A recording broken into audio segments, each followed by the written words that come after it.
안녕하십니까. 우리는 이 시간을 통해서 신구약 성경을 간략하게 살펴보고 있습니다. 우리는 숲을 볼 뿐만 아니라 나무를 본다고 하는 말이 있는 것처럼 성경 전체의 흐름을 이해하게 될 때 성경 한 구절 한 구절에서 주님이 말씀하시고 있는 그 진정한 뜻을 깨닫기가 쉽습니다. 창세기는 시작의 책이라고 말씀을 드렸는데 출애굽기가 구속의 책이라고 하면 레위기는 바로 구속받은 성도들이 어떻게 성결한 생활을 하며 예배를 드릴 것인가를 말씀해 주십니다. 민수기에서는 성도들의 봉사와 진행에 대해서 말씀해 주십니다. 신명기에서는 다시 한번 이스라엘 백성들에게 순종하라고 하는 말씀을 반복해서 주시고 있습니다.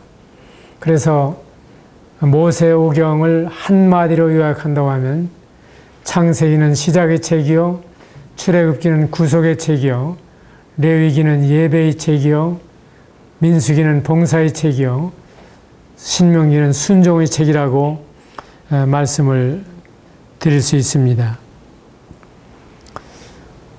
지난 시간 출애굽기 12장에서 이스라엘 백성들에게 어린 양을 잡아 그 피를 인방과 설주에 바름으로써 재앙을 피할 수가 있었던 사실을 살펴보았습니다.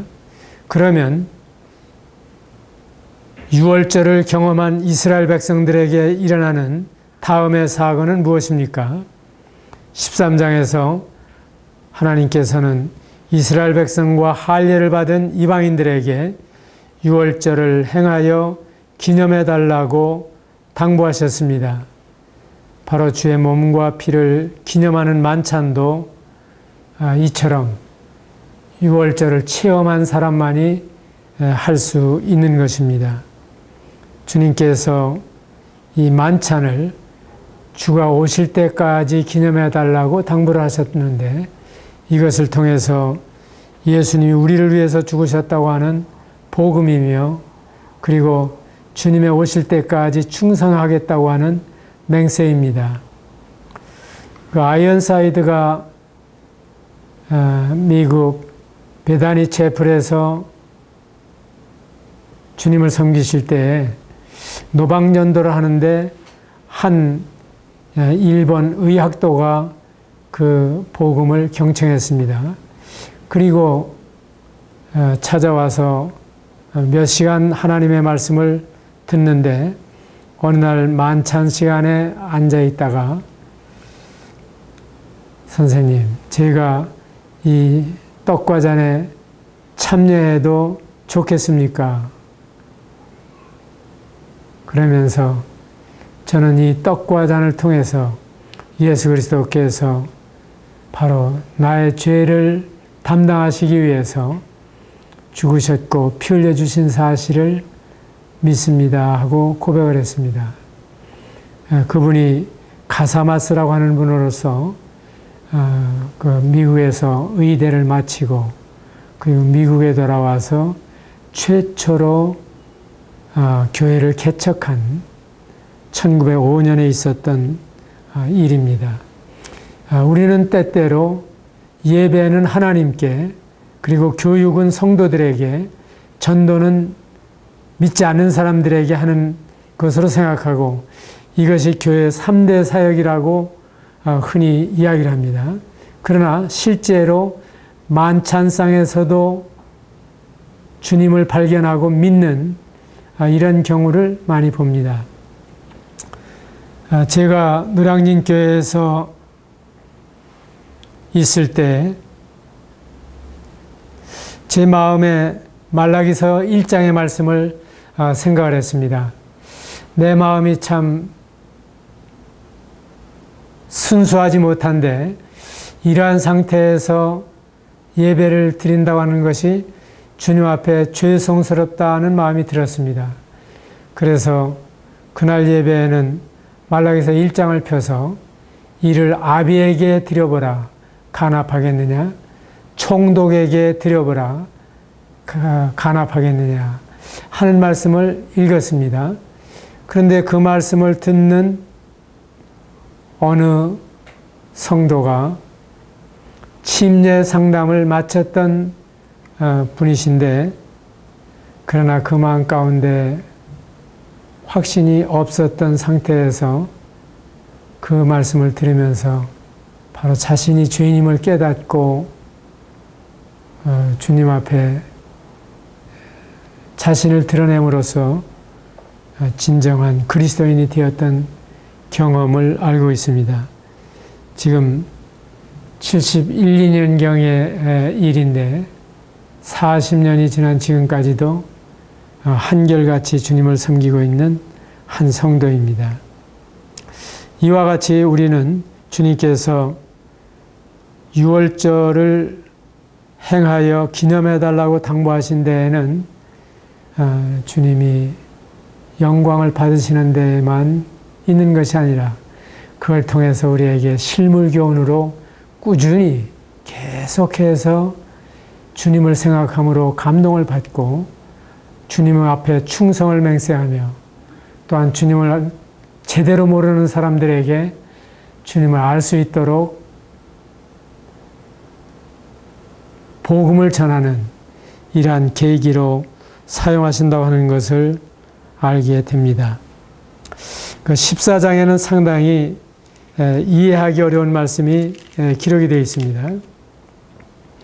마침내 이스라엘 백성들이 홍해를 건너게 되는데 이 홍해가 뒤에서는 애굽 군대가 추격해오고 앞에는 바다가 가로막혀 있는 그야말로 진퇴양난의 위기로 이스라엘 백성들을 인도하셨습니다. 이건 누가 생각해도 참 기이한 일이 아닐 수 없습니다. 우리의 생각 가운데에도 이러한 일이 종종 일어납니다. 그럴 때에는 하나님께서 홍해로 인도하셨던 사건을 기억하시기 바랍니다. 이 일을 통해서 하나님은 전능하신 하나님이라고 하는 사실과 그리고 하나님께서는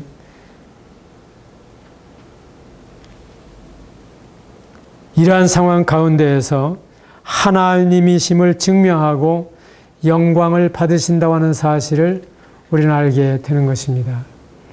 우리는 고난을 좋아하지 않지만은 이러한 고난 가운데에서 오히려 하나님의 영광을 드러내게 되는 것입니다. 이 홍해를 건넌 다음에 하나님께서는 열하루면 도착할 수 있는 그 해변길이 있었음에도 불구하고 오히려 먼 길로 이스라엘 백성들을 인도하셨습니다. 우리가 생각할 때에 왜 하나님께서 불러내셨다고 하면은 가나안으로 바로 지름길로 인도하지 아니하시고 이렇게 먼 길로 보내셨을까? 그러나 그들이 갈 수 있는 지름길은 아주 강력한 원주민이 살고 있는 고장이 가로막고 있었습니다. 지금도 거기에는 블레셋 다섯 성읍이라고 하는 이 가자를 비롯해서 아스돗이나 아스글론이나 이러한 토성들이 있습니다. 만일에 이스라엘이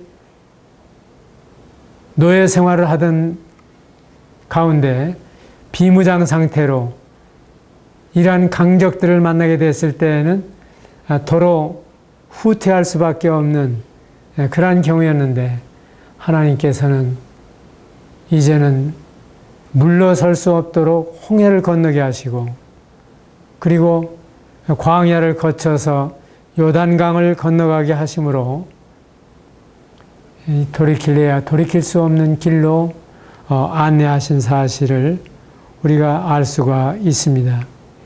그리고 이스라엘 백성들이 40년 동안이나 광야에서 머무르는 동안에 애굽에서 400년 동안의 노예 근성을 뽑아내는 이러한 일을 하신 것입니다. 하나님께서는 홍해에서 이스라엘을 구출해 내시고 뒤따라오던 애굽의 그 병거들을 다 수장시키셨습니다.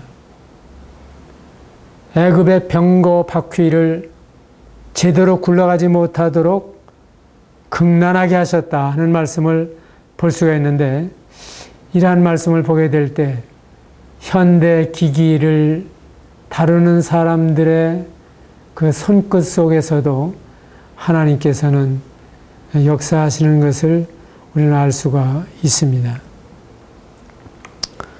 15장, 16장에서 이제 그들이 하나님을 찬양하면서 약속의 땅을 향해서 가는 동안에 그들에게 또 하나의 고난이 닥쳐왔습니다. 광야로 들어서는 길이기 때문에 마실 물이 없는 것입니다. 그때 16장에서 주님께서는 12개의 오아시스가 있는 엘림으로 인도하시고 종려 70주의 그늘을 그들에게 허락하셨습니다. 우리는 하늘로부터 이 만나와 비를 내리시는 주님을 찬양하지 않을 수 없습니다. 우리가 마시는 모든 것, 우리가 먹는 모든 것은 어쩌면은 그 의인과 악인에게, 선인과 불의한 자에게 햇빛과 비를 주신다고 말씀하신 그 햇빛과 비를 통해서 우리가 먹고 있는 것입니다. 이 세상에 얼마나 풍부한 물을 하나님께서 저장해 두시고 있습니까?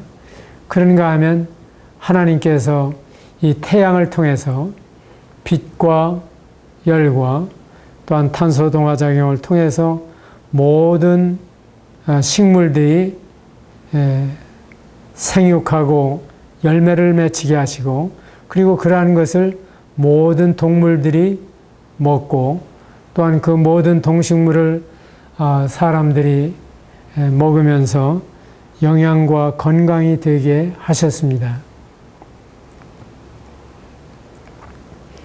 그러한 하나님께서 진실로 진실로 너희에게 이르노니 믿는 자는 영생을 가졌나니 내가 곧 생명의 떡이라고 말씀하십니다. 우리는 신체적으로 바로 우리가 먹고 마시는 모든 것이 하나님이 주신 햇빛과 물로 말미암는다고 하는 사실을 알 뿐더러 우리의 영적 생명, 영원한 생명의 근원이 바로 생명의 떡이 되시는 예수 그리스도에게 있다고 하는 것을 이 구절에서 배우게 됩니다. 17장에서는 광야 여정에서 식수로 인해서 불평이 터져 나왔습니다. 그때 모세는 지팡이로 반석을 쳐서 생수를 얻게 되었습니다. 고린도전서 10장 1절 이하에 있는 말씀을 보게 되면, 형제들아 너희가 알지 못하기를 내가 원치 아니하노니 우리 조상들이 다 구름 아래 있고 바다 가운데로 지나며 모세에게 속하여 다 구름과 바다에서 침례를 받고 다 같은 신령한 식물을 먹으며 다 같은 신령한 음료를 마셨으니 이는 저희를 따르는 신령한 반석으로부터 마셨음에 그 반석은 곧 그리스도라. 성경은 예수 그리스도에 관해서 말씀해 주시는 책입니다. 창세기 1장 1절부터 예수 그리스도이십니다. 왜? 태초에 하나님이라고 하는 말씀 가운데 그것이 복수의 하나님이시겠습니까? 그 복수의 하나님 속에는 삼위일체이신 하나님, 바로 예수 그리스도를 그 안에 품고 있음을 보여주십니다. 우리가 잠언 8장에 있는 말씀을 보게 되면 하나님의 창조의 사역에 예수님이 함께 하셨다고 하는 기록을 볼 수가 있습니다. 요한복음 1장에서도 태초에 예수님이 계시니라, 이 예수님이 하나님과 함께 계셨고 만물이 예수님으로 말미암아 지은 바 되었다고 말씀하십니다. 그런가 하면 출애굽기에 와서도 바로 이 구속의 책에서 구속하시는 분이 예수 그리스도이심을 보여주십니다. 만나를 말씀하실 때에도 그 모세가 준 만나는 먹고도 죽었거니와 예수 그리스도는 영원한 만나이심을 보여주십니다. 또한 광야에서 그들이 식수로 인해서 불평하게 될 때에도 진정한 생수는 예수 그리스도이심을 보여주십니다. 그들이 다 모세에게 속하여 구름과 바다에서 침례를 받고 다 같은 신령한 식물을 먹으며 다 같은 신령한 음료를 마셨으니 이는 저희를 따르는 반석으로부터 마셨음에 이 반석은 곧 그리스도라. 이 암반에서 나오는 생수야말로 우리의 가란 목을 죽여주는 것처럼 만세 반석이신 예수 그리스도에게서부터 바로 바위가 갈라져서 쏟아져 나오는 물처럼 예수님의 그 몸이 찢기시고 갈라지셔서 이 갈라지신 예수님에게서 흘러나온 물과 피가 바로 우리를 구속해 주시는 놀라운 은혜로 임했던 것을 보게 됩니다. 17장에는 이 생수의 사건과 함께 아말렉 사람들이 쳐들어오는 것을 말씀해 주십니다. 이제 애굽 사람들은 더 이상 쫓아올 수가 없습니다. 그 홍해바다에 다 장사 지낸 바 되었습니다. 얼마 전에 한국에서 그 이집트 전시회를 한 적이 있습니다만은 람세스라고 알려져 있는 그 왕의 시신이 미라로 제작되어 있습니다. 그런데 이상하게도 그 귀가 잘 이루어져 있는 모습을 보게 됩니다. 제가 분별하기에는 바로 홍해에 이스라엘 백성을 뒤쫓아오다가 그 수장되었었던 그 왕의 미라일 것이라고 생각이 드는 것입니다. 그래서 이제 애굽 사람들은 더 이상 쫓아올 수가 없습니다. 홍해로 가로막혀 있기 때문에 이스라엘 사람들이 후회하고 내가 다시 이집트로 돌아가서 그 고기 까마 곁에 있었던 때를 추억하면서 마늘과 부추를 먹던 생각이 난다라고 이야기하더라도 그들은 돌아갈 수가 없습니다. 그러나 광야에는 아말렉이 기다리고 있다고 하는 사실입니다. 우리는 애굽으로 묘사되어 있는 세상으로 돌아갈 수는 없습니다. 가끔 성도들이 내가 예수님을 천천히 믿을 걸 하는 사람을 보게 됩니다. 제 마음 가운데에는 정말 믿은 사람이 저런 소리를 할 수 있을까 하는 생각도 들지만은 정말 믿은 사람일 경우에 그 사람은 아무리 후회해도 이제 돌아갈 수는 없습니다. 그러나 아말렉의 삶은 그리스도인의 광야 생활에 계속될 수가 있습니다. 아말렉은 바로 육신적인 성도의 모습입니다. 그리스도인이긴 하지만 그리스도인답게 살아가지 못하는, 그리스도에게 전권을 양보하지 못한 채 주님을 믿은 뒤에도 여전히 내가 주인이 되어서 살아가는 삶이 바로 이 광야의 삶이요. 그리고 이러한 사람에게는 계속해서 세상적이요, 정욕적이요, 마귀적인 이러한 유혹 속에 남아있는 것입니다. 그래서 출애굽기 17장 8절 이하에 그때 아말렉이 와서 이스라엘과 르비딤에서 싸우니라. 이렇게 해서 아말렉과 이스라엘은 이때로부터 시작해서 계속 투쟁이 이루어지는 것을 볼 수가 있습니다. 우리가 잘 아는 대로 사울 왕 때 보게 되면은 마땅히 죽여야 할 아말렉 사람, 아각 사람, 아각을 사로잡는 모습을 볼 수가 있습니다. 그리고 진멸하라고 하신 대로 진멸하지 않는 것을 볼 수가 있습니다. 그런가 하면 그 아말렉 족 속에 후예들이 남아서 에스더 시대에 와서 보게 되면은 아각 사람 하므다다의 아들 하만이 유대인을 다 죽이려고 음모를 꾸미고 있는 것을 볼 수가 있습니다. 이 세상도 도저히 그리스도인들을 괴롭히지만은 이 육신적인 아말렉도 우리의 평생에 우리의 적으로 남아있는 것입니다.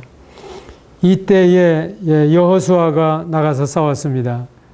여호수아의 신약적인 음역은 예수입니다.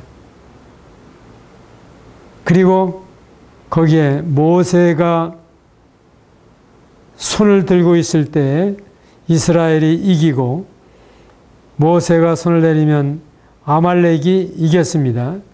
모세의 팔이 피곤해서 이제 모세를 돌 위에 앉게 하고 그리고 아론과 훌이 양쪽에서 모세의 팔을 내려오지 않도록 버티고 있을 때 그때 결국 이스라엘이 승리하는 모습을 볼 수가 있습니다. 율법은 장차 오는 좋은 일의 그림자요. 그리고 율법은 모형이라고 말씀하신 대로 모세가 손을 들고 있었다고 하는 것은 바로 우리의 하나님께 나아가는 심정, 기도를 가리키고 있는 것입니다. 그래서 디모데전서에서도 다툼이 없이 거룩한 손을 들어 기도하기를 원하노라. 우리는 이러한 것을 대적해서 이길 수가 없습니다. 성경에 보면 어떤 때에는 피하라, 어떤 때에는 대적하라 하는 말씀들을 볼 수가 있는데 여기에서 우리에게 이 육신을 대적하라고 말씀하지 아니하시고 하나님께 기도하라고 말씀해 주시는 것입니다. 기도 외에는 이러한 우리 자신을 이길 수 있는 길이 없는 것입니다. 이때 바로 여호수아 곧 예수님이 싸우셨고 무찌르시고 그리고 그리스도인들은 예수님과 함께 싸우지 않고도 승리를 거두게 되는 것인데 우리는 이 기도의 위력을 다 이해하지 못합니다. 왜 기도하라고 하셨을까? 전능하신 하나님이 구하기 전에 너희에게 있어야 할 것을 아시는 주님께서 왜 기도하라고 하셨을까? 제가 다소나마 분별하는 것은 이 기도한다고 하는 사실은 저는 할 수 없습니다. 주님이 하십니다. 하고 주님을 높여드리는 일이요, 주님을 인정하는 일이요, 그리고 주님을 의지하는 일이기 때문에 주님이 그러한 모습을 보시기 원하시는 것입니다. 그렇기 때문에 구하라 주실 것이요 찾으라 만날 것이요 문을 두드리라 열어주시리라고 말씀하시는 것입니다.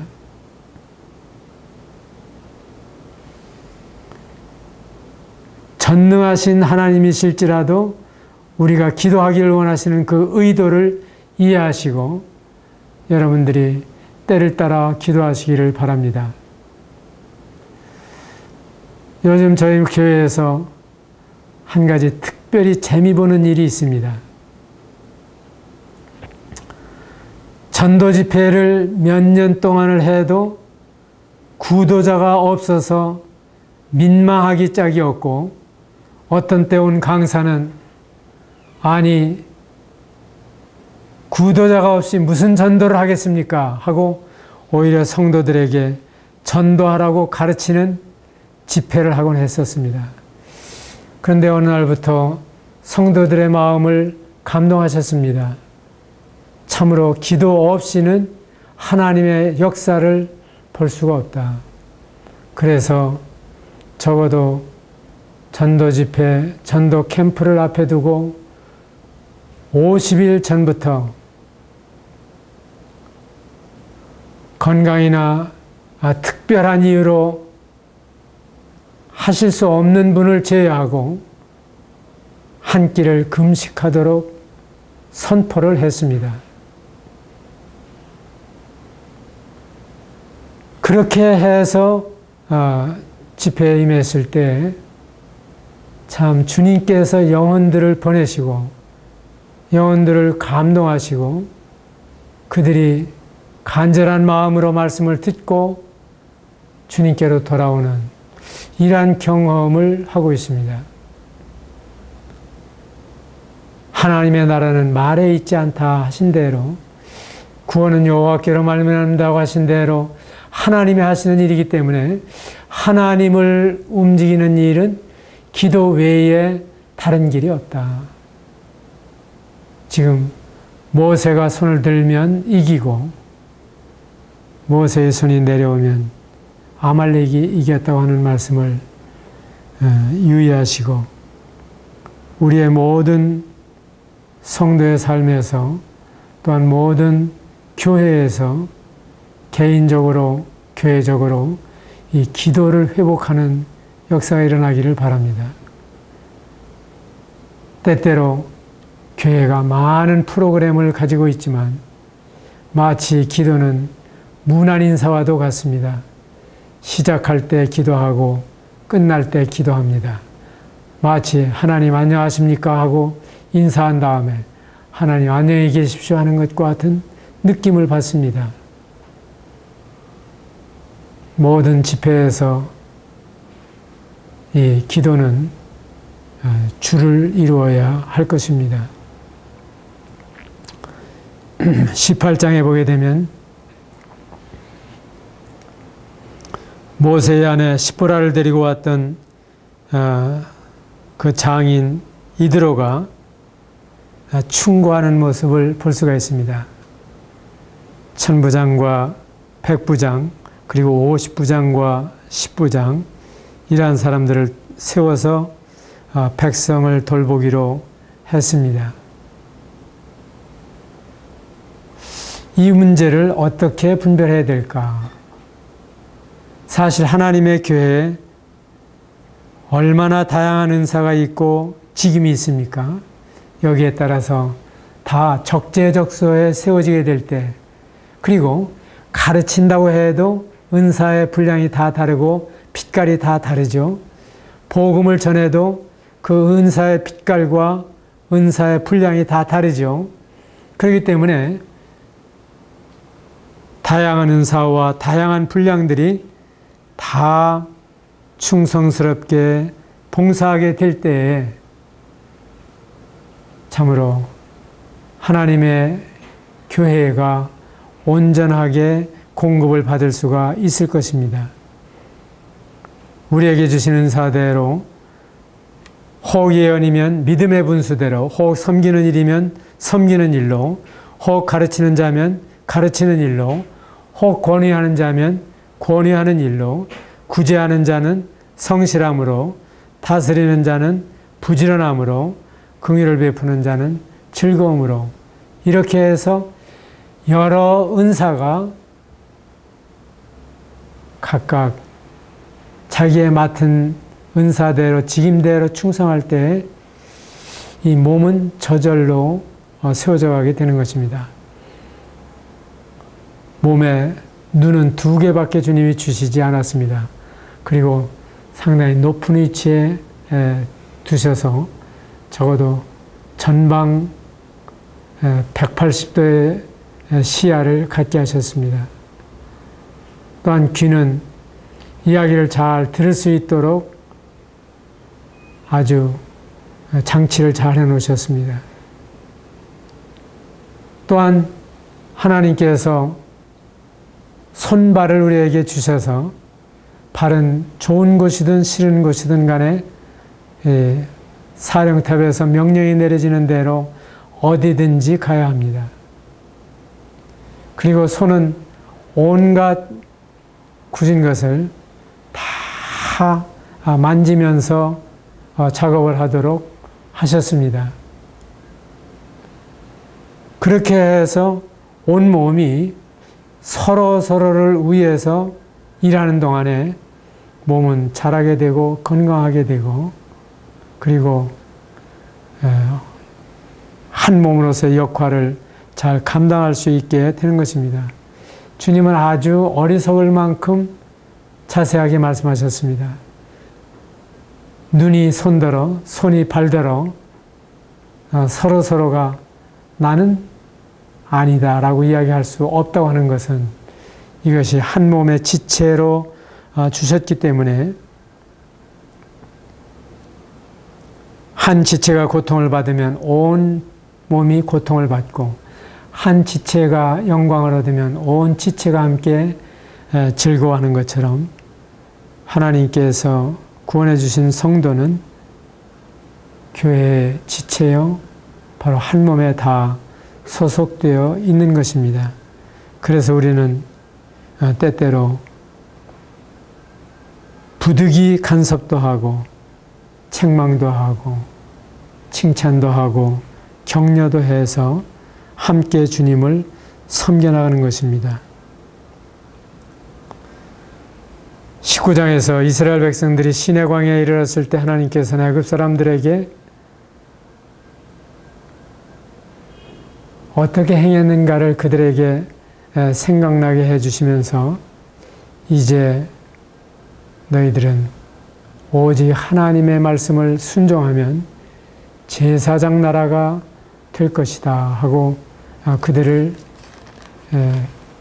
격려하셨습니다.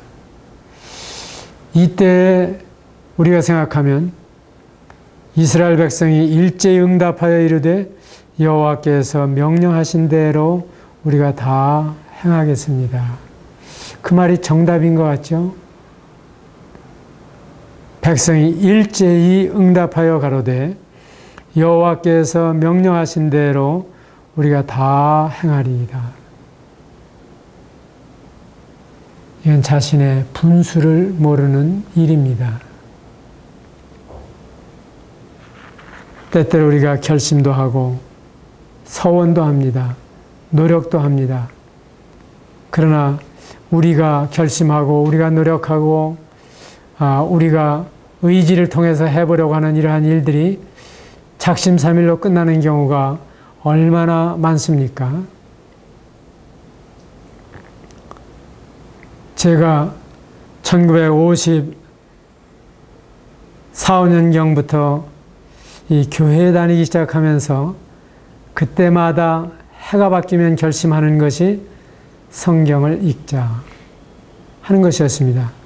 그리고 섣달 금음이 가까우면은 성경에다가 날짜를 적어놓고 읽기로 계획을 세웁니다. 여기에 적혀있는 날짜대로 성경을 읽어나가면 1년에 한 번은 읽을 수가 있다. 그래서 1189장을 365일로 나누어서 잘 계획을 세웁니다. 근데 그러한 것이 그렇게 쉽지 않은 것을 번번이 경험을 했습니다. 이때 이스라엘 백성들이 정말 하나님, 저는 연약합니다.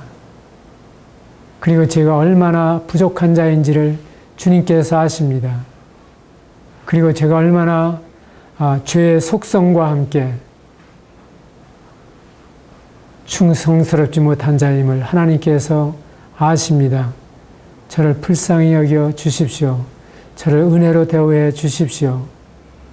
하고 주님께 나아갔어야 할 그때에 이스라엘 백성들은 당당하게 주님이 말씀하신 대로 제가 다 행하겠습니다. 이것이 바로 율법 아래에서 의롭다 하는 자는 모순입니다. 율법의 행위로 의롭다함을 얻으려 하는 너희는 그리스도에게서 끊어지고 은혜에서 떨어진 자라고 말씀하신 대로, 그리고 우리가 다 유대인이요 이방 죄인이 아니로되 오직 의롭다함을 얻는 것은 율법의 행위에서가 아니라 예수 그리스도를 믿음으로 말미암는 줄 아는 거로 우리도 그리스도 예수를 믿는다고 고백했던 것처럼 주님, 제 힘으로는 할 수 없습니다. 다만 주님이 은혜를 베풀어 주시는 대로 주님을 따르겠습니다라고 고백하는 것이 진솔한 고백이요 정직한 태도였습니다. 바로 19장에서 이스라엘은 호언장담을 했지만 자신의 연약에 대해서 깨닫지 못한 채, 그리고 선줄로 생각하는 자는 넘어질까 조심하라고 하신 대로